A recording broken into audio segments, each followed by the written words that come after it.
Le pilote s'approcha de lui et lui dit, pourquoi dors-tu? Lève-toi, invoque ton Dieu. Peut-être voudra-t-il penser à nous et nous ne périrons pas. Et ils se dirent l'un à l'autre, venez et tirons au sort pour savoir qui nous attire ce malheur. Il tira au sort et le sort tomba sur Jonas. Alors il lui dit, dis-nous, qui nous attire ce malheur? Quelles sont tes affaires et d'où viens-tu? Quel est ton pays et de quel peuple es-tu? Alléluia. Amen. Alléluia. Amen. Nous continuons le message de Jonas dans le bateau, mais aujourd'hui la deuxième partie va être plus profonde que le message d'hier. La Bible dit que le pilote du bateau s'est approché de Jonas et lui a demandé pourquoi il dormait. Alléluia. Ce que je veux révéler aujourd'hui et relever, c'est que si dans un bateau ou dans une vie, le bateau, les mariniers et les esprits sont à l'intérieur, il est important qu'il y ait l'apparition d'un pilote.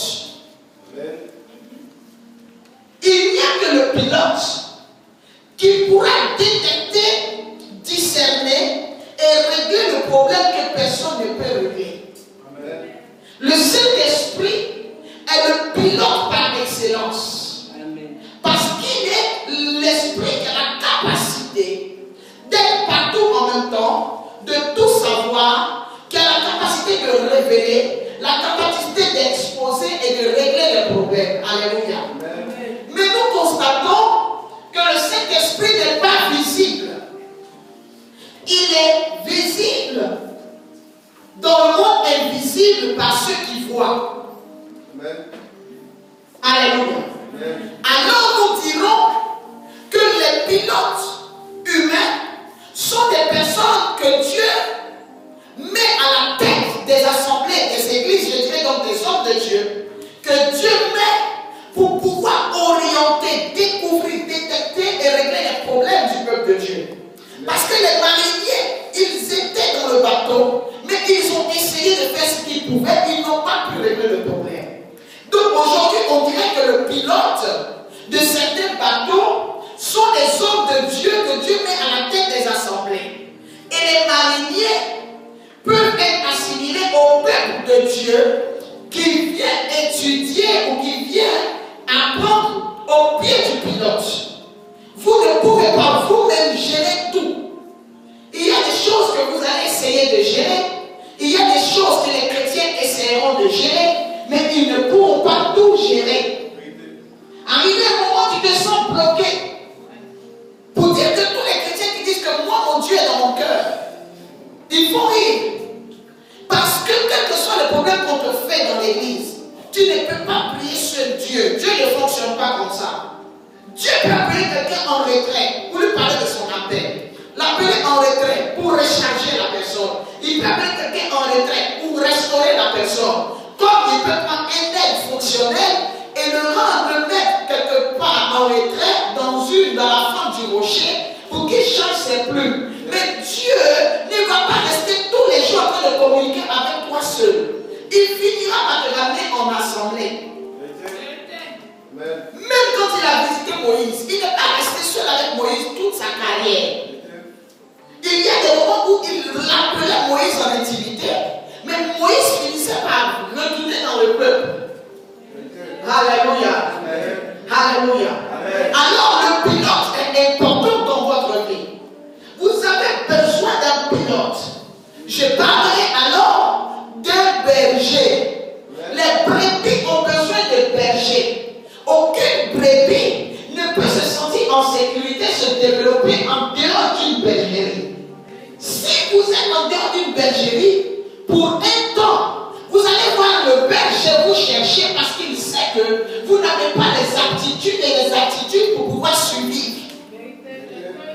Alléluia. Donc tout chrétien a besoin d'une bergerie. Et le pilote dont on parle est celui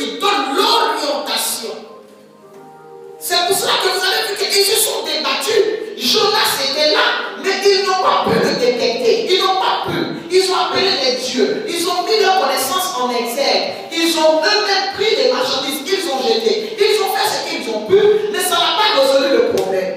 Mais c'est le pilote qui a accès à tous les lieux, je parle bien. L'enseignement fait bien à quelqu'un. C'est le pilote qui a accès à tous les lieux, mais au lieu où les mariniers ne pouvaient aller que par recommandation. Parce que lorsque vous êtes sur un bateau, il y a des endroits qui sont réservés exclusivement à la hiérarchie. Alléluia. Même dans un hôpital, vous voyez qu'il y a des endroits qui sont réservés aux professeurs et aux médecins. On dit interdit strictement aux visiteurs ordinaires. C'est uniquement les membres du corps qui peuvent y avoir accès. Alléluia. C'est de la même manière que dans le monde spirituel, ce n'est pas tout le monde qui peut descendre dans les profondeurs. Ce n'est pas tout le monde qui a accès à un certain niveau de connaissance et d'impact. Alléluia. C'est pour ça que nous gagnerions vraiment à être profonds, à être précis dans la révélation, dans la connaissance, dans la parole, dans la grâce. Lorsque quelqu'un a un pilote, un mentor, a un leader, a des charges remplies, lorsqu'il arrive face au problème, il va commencer à révéler des choses qui étaient là mais que personne ne pouvait détecter ou personne ne pouvait maîtriser. Amen.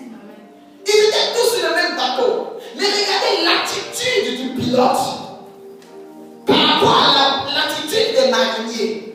Lorsque le pilote est arrivé, il allait droit au but.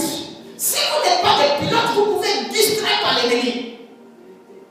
Mais un vrai leader, un point de Dieu, surtout moi, avec la grâce de Dieu à une certaine dimension, l'ennemi peut changer de phase, essayer de faire des choses, essayer de distraire. Mais l'homme de Dieu vous dira, faites attention, parce que je vois ça. Même lui, il voit, mais les mariniers ne voient pas Jonas qui est là. Alors si on vous dit quelquefois qu'il y a des choses qui sont réelles, ce n'est pas parce que vous ne les voyez pas qu'elles n'existent pas. Elles existent, ces choses. Alléluia. Amen. Le pilote a vu. Et pendant que les gens étaient en train de jeter des choses, normalement le pilote devait intervenir. Parce que c'était des marchandises, parce que le bateau était sous son contrôle. Mais il y a des choses des fois que vous les mariniers vous faites sans informer le pilote. Parce que regardez, il y avait le bateau peut être votre vie. Il y a Jonas dans la vie. Et vous êtes des mariniers qui avez droit et pouvoir de décision sur votre vie. Si vous voulez, vous venez à l'église. Si vous voulez, vous ne voulez pas. Si vous voulez, vous payez la dîme. Si vous voulez, vous ne payez pas. Si vous voulez, vous respectez. Si vous voulez, vous ne respectez pas. Vous obéissez, vous n'obéissez pas. Vous êtes des mariniers. Vous décidez parce que vous dites que vous connaissez Dieu aussi. Parce que les mariniers connaissent le bateau. Ils connaissent la mer. Donc pour eux, non, ils peuvent faire ce qu'ils veulent. Il n'y a rien. On connaît Dieu. Nous tous, Dieu nous parle. Il y a des choses qui sont classifiées, tout est classifié dans la vie, tout est hiérarchisé. Alléluia. Ils ont jeté les marchandises sans consulter le pilote. Le pilote les laisse faire. Et c'est quand ils sont bloqués maintenant que le pilote intervient.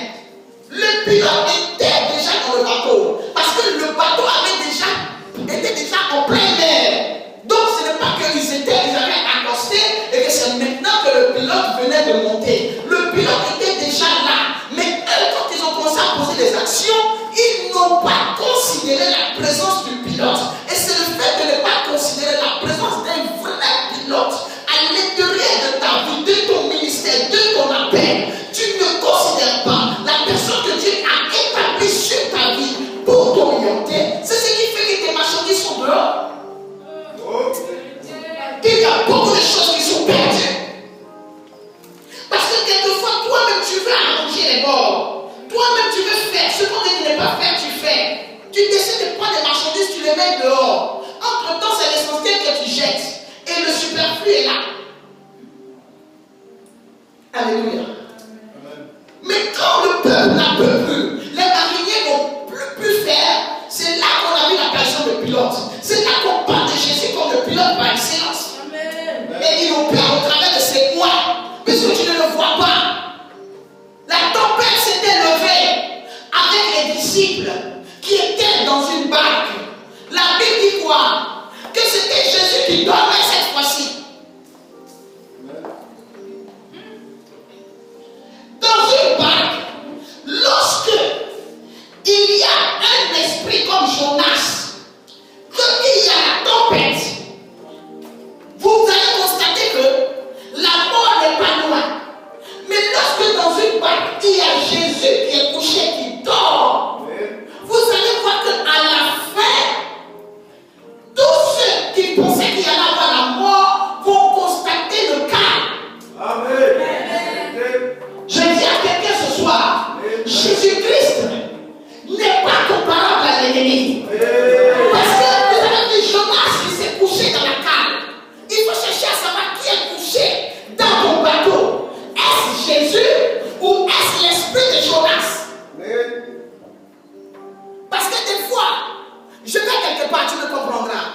Parce que quelquefois nous avons des problèmes et nous attribuons trop à Jésus. Tout ce qui se passe, c'est Dieu.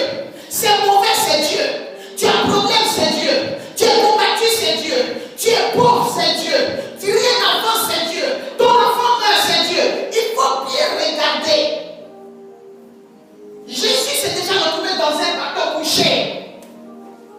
Mais dans le bateau où Jésus fut couché, il dormait. Les gens n'ont rien perdu. Quelqu'un acclame le Seigneur.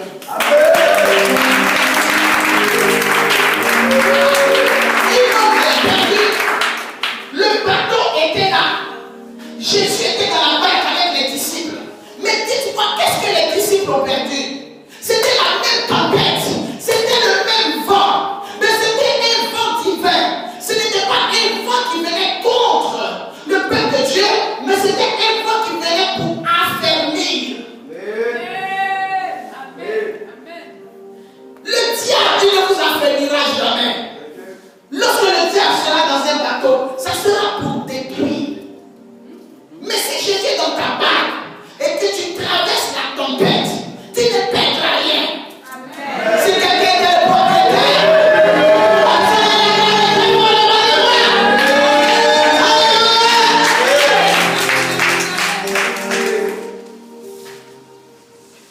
Jonas dans le bateau a provoqué la perte de marchandises, la perte de biens, la perte de bénédiction. Mais Jésus dans la barque, la Bible dit qu'il s'endormit en aussi. Mais les disciples n'ont rien eu à jeter. Parce que c'était Jésus qui était le poids de la balance. Il équilibrait. Les vents qui se levaient ne pouvaient pas renverser la barque parce qu'il était à l'intérieur. Il y a des barques qu'on ne peut pas renverser. Il y a des choses qu'on ne peut pas. Il y a des vies. La barque représente la vie. Il y a des vies qu'on ne peut pas renverser.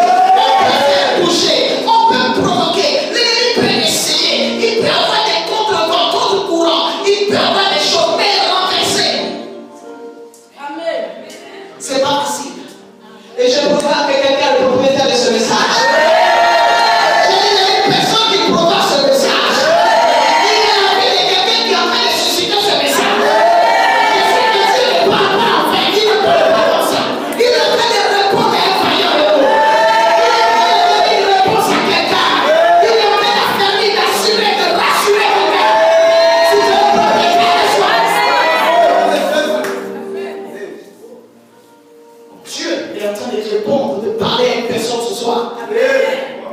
Un géant. Il est en train de parler à quelqu'un. Il est en train de dire à une personne, reste calme, je suis là. Il est en train de communiquer la grâce du discernement à quelqu'un.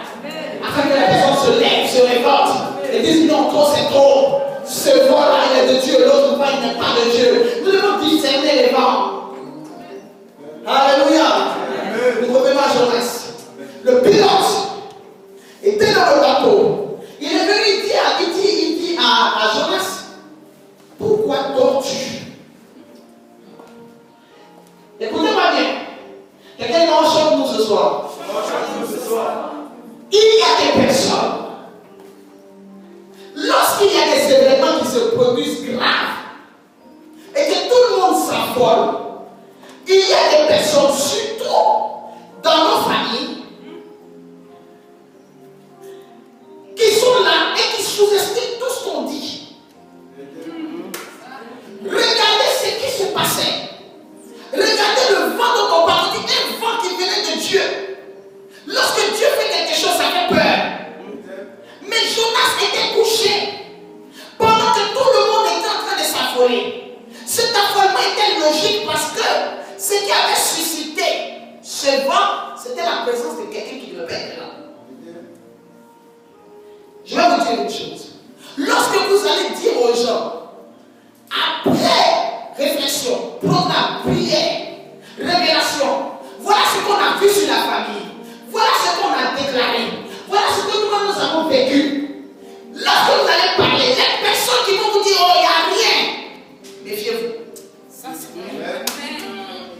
Parce que Jonas était le problème, mais il dormait comme s'il n'y a rien. Il y a des fois où Dieu suscite au milieu de chaque famille des personnes pilotes qui ont l'œil ouvert. Il y a des pilotes de la famille. Chaque famille a son héros. Chaque famille a son leader spirituel. Chaque famille a la personne que Dieu fera sortir, qui aura l'œil ouvert, l'esprit ouvert, les oreilles ouvertes, les discernements, les points ouverts concernant le surnaturel de la famille. Je dis à quelqu'un le soir. Le pilote et l'esprit ne s'entendront jamais.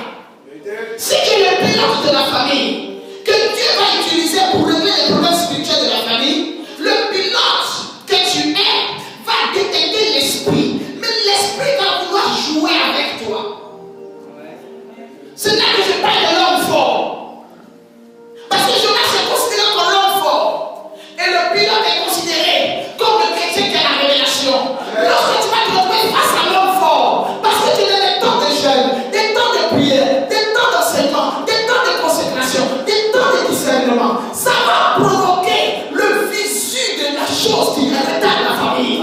C'est que tu es en train de payer ton prix, c'est que tu es en train de traverser. Je te dis, ça va provoquer le visu, ça va provoquer. Tu feras l'esprit qui fatigue la famille, tu feras l'esprit qui retarde, tu feras les alliances spirituelles, tu sais, tu feras. Invoque-moi aujourd'hui la détresse et je te répondrai. Je te révélerai les choses cachées que tu ne connais pas. Lorsque quelqu'un est dans la détresse et que la personne cherche l'éternel révèle. C'est la saison de révélation des choses cachées. C'est la saison où Dieu fera sortir, où Dieu découvrira. Il va enlever tout ce que les gens ont mis pour camoufler. Dieu va révéler, on fera. Amen. Et lorsque tu deviens le pilote de cette opération, on te révèle tout, tu entends des enseignements, tu découvres le Saint-Esprit t'oriente, le Saint-Esprit ouvre ton esprit. Lorsque tu viendras trouver le Jonas, l'homme fort, la femme forte, l'élément qui est à la base, la personne qui pilote les chefs de la famille, dans la famille, lorsque tu viendras, tu vas venir trouver la personne calme. Tu vas faire la réunion, tu vas dire non, je vais vous parler. Il faut qu'on s'asseye. Vous n'avez pas remarqué que dans la famille, on ne se brève pas. Vous n'avez pas remarqué que dans la famille, vraiment, les choses de travail, là, ça va pas. Nous sommes les intelligents. Regardez les enfants de terre. Regardez les enfants de terre. Mais regardez-nous. Nous avons fait un bon parcours. Nous sommes bien. Nous avons ci, nous avons ça. Nous sommes des belles femmes. Nous sommes bien. Mais on n'arrive pas à nous épouser. Mais regardez les filles qui ont fait des enfants ici, enfants ici, enfants ici, enfants ici. Elles sont dans le mariage. Le Jonas de la famille. Il va dire que ça n'a rien à voir. Quelle manière c'est la chance? Parce qu'il faut distraire. Mais je libère ce soir que vous pouvez distraire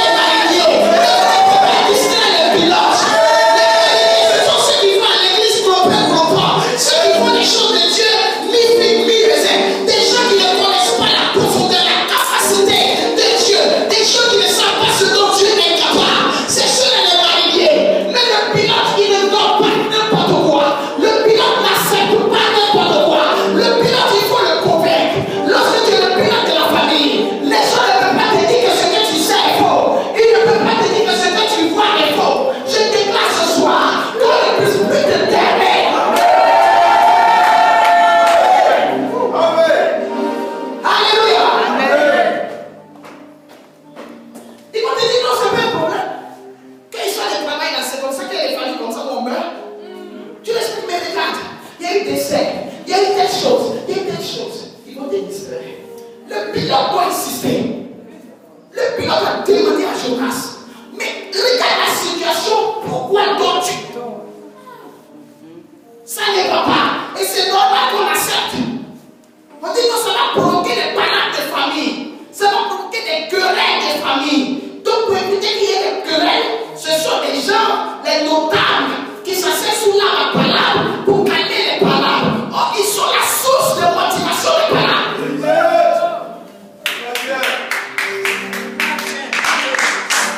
Il faut que ça s'arrête. C'est une compris sur lui pendant ce moment. Si à moi j'ai dit non hier, tu dois dire non demain. Tu dois dire non après-demain. Ce n'est pas négociable. L'ennemi doit libérer. Ce n'est pas négociable. Mais je dis à quelqu'un, si tu persistes, tu vas découvrir. Amen. Je parle bien. Alléluia. Alléluia. Oh, que le Seigneur, le nom du Seigneur soit béni. Alléluia. La Bible dit quoi? Que lorsque le pilote s'est levé et qu'il s'est concentré sur Jonas, il n'a plus accepté la distraction. Si tu as vu quelqu'un sorceller, Dieu t'a montré une fois, deux fois. Il ne faut pas dire c'est ta pensée. Dieu t'a déjà montré. Amen. Jonas était là. Mais il ne pouvait plus exercer facilement parce qu'il y avait un pilote qui était là. Le pilote est sur lui. C'est là que tu commences à prier contre la personne que Dieu te révèle. La personne s'affaiblit. Je dis la prière que nous sommes en train de faire, ça va affaiblir nos ennemis. Alléluia. Parce que les gouttes d'eau qui tombent, goutte à goutte, l'eau qui tombe, goutte à goutte sur le rocher le plus dur, finit par le briser. Chaque coup que tu donnes, chaque prière, chaque révélation, chaque connaissance, chaque détermination, plus tu avances, tu es en train de pousser le but. Tu es en train d'ouvrir une porte. Tu es en train de fissurer la muraille qui a été déposée. Les gens pensent que la muraille de Jéricho ne tombera pas. Elle tombera. Alléluia.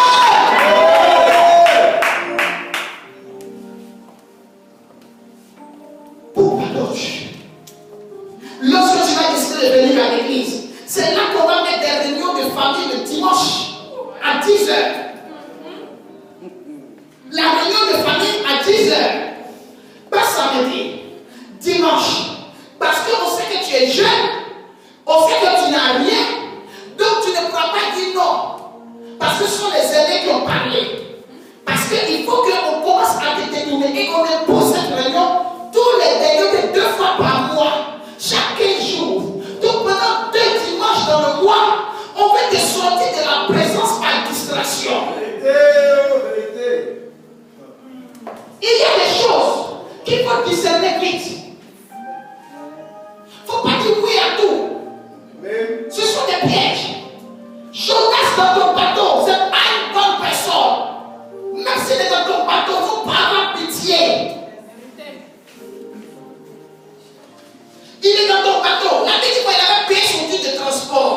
Ce n'est pas parce que quelqu'un a payé son titre de transport. Ce n'est pas parce que tu es mon parent. Ce n'est pas parce que tu es mon ami. Ce n'est pas parce que tu es ma mère. Ce n'est pas parce que tu es ma soeur. Ce n'est pas parce que tu es mon époux. Ce n'est pas parce que tu es mon épouse. Ce n'est pas parce que tu es ma fiancée. Ce n'est pas parce que tu es mon fiancé. Ce n'est pas parce que tu es mon frère en Christ que tu dois me détourner. Je parle bien. Que tu dois me détourner de la vision de Dieu pour ma vie.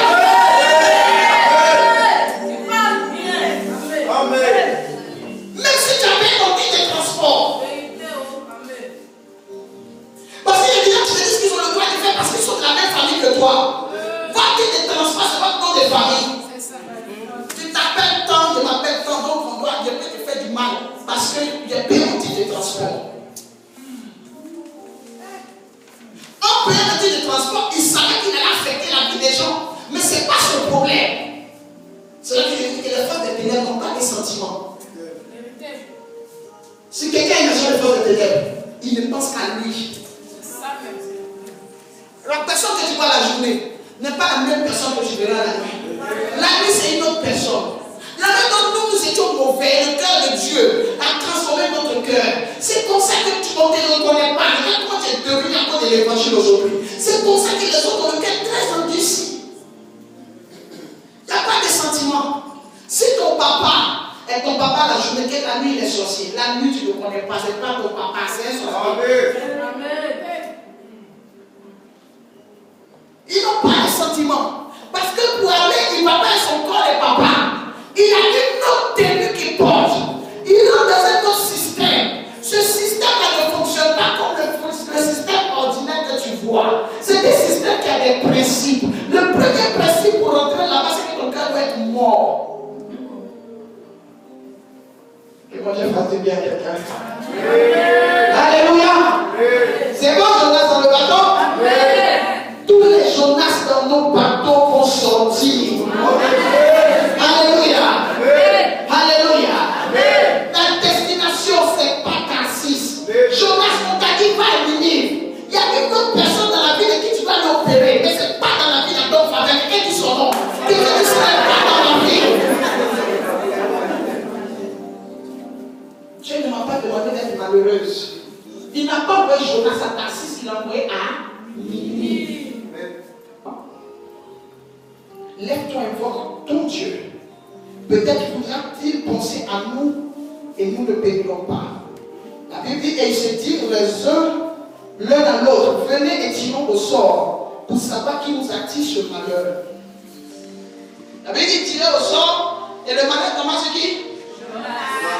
On laisse faire des tirages au sort. Mais le tirage au sort dans ce contexte dans lequel nous sommes, dans le contexte dans lequel nous sommes, c'est-à-dire que si vous êtes dans une famille, il y a des catholiques, méthodistes, évangéliques, réveils, tout ce que vous voulez. Il faut que chacun rentre en prière. Amen. Je ne vous ai pas d'aller faire écuménat. Mais ce que je dis, c'est-à-dire que dites à vos familles, en tout cas où tu pries, la prie bien. Moi aussi, où j'ai prié, je l'ai prié. Francesca, toi aussi prie. Pablo Escobar, prie aussi chez toi. Parce qu'il faut qu'on sache qui attire le malheur. On ne peut pas rester dans une famille comme ça, dans l'aveuglement comme des idiots spirituels. La vie dit qu'on peut périr parce qu'il manque la connaissance. Lorsqu'il y a la connaissance, il y a la révélation. Lorsqu'il y a la connaissance, on doit révéler, on doit parler, on doit dire, on doit démontrer. Et il y a des choses qui sont démontrables. Jonas, on prouvera que c'est toi. On prouvera par A plus B. Parce que nous avons un Dieu qui révèle, un Dieu qui montre, un Dieu qui expose, un Dieu qui positionne. Je dis à quelqu'un ce soir, il y a quelque chose qui est en train de se passer.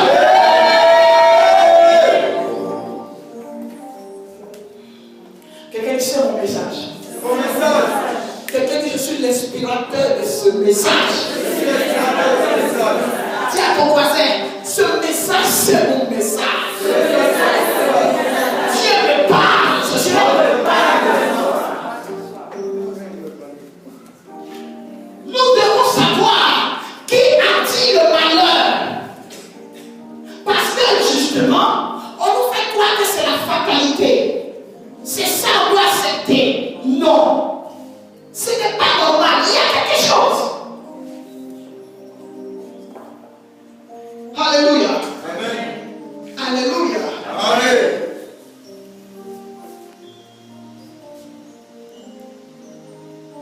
Et le sort tomba sur Jonas.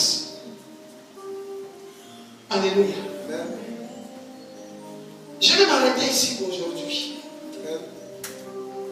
Demain, nous allons clore cette histoire de Jonas. Amen. Mais aujourd'hui, nous devons comprendre que c'est la saison où nous devons porter notre manteau de pilote.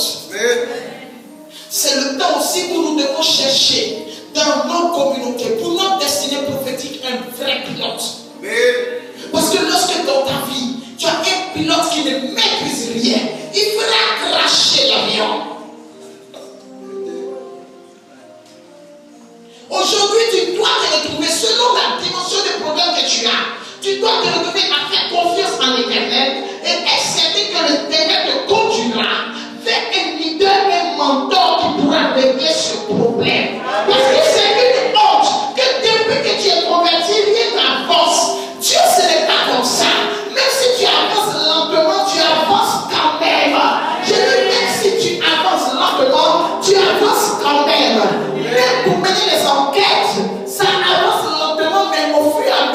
avoir des indices. Tu ne peux pas vivre sans indices, sans savoir l'origine, sans même avoir quand même une petite information de où commencer tes enquêtes. Quelqu'un se met debout. Nous allons prier ce soir. Et la prière de ce soir, c'est que le Saint-Esprit, qui est le premier pilote, qui opère dans nos vies. Deuxièmement, que nous-mêmes, quel que soit l'endroit où nous sommes, en dehors de la présence de Dieu, nous devenions les pilotes par l'enseignement que nous recevons, par la connaissance, par l'inspiration que Dieu nous donne, par la connexion, par la vie de prière, de jeûne, de consécration. Nous devenons les pilotes. Ensuite, pour ceux qui n'ont pas de mentor, qui n'ont pas de leader ou qui n'ont pas encore trouvé la personne qui peut les aider à voir clair dans leur vie, que l'onction de Dieu oriente. Qui est l'apparition des pilotes? Je parle bien. Alléluia. Je vais demander à quelqu'un d'élever la voix et de parler à Dieu, de proclamer ce soir que le pouvoir change de l'air, que mon don spécial ouvre sur ta vie, qu'une vie nouvelle se manifeste, qu'il y ait quelque part changement de position, qu'il y ait déviation, qu'il y ait déviation de foi, que quelque chose se passe, que l'ennemi qui pensait qu'il avait le contrôle constate qu'il n'a pas le contrôle, parce que le pouvoir est en train de changer de l'air. Quelqu'un peut élever la voix et prier les voix de gloire.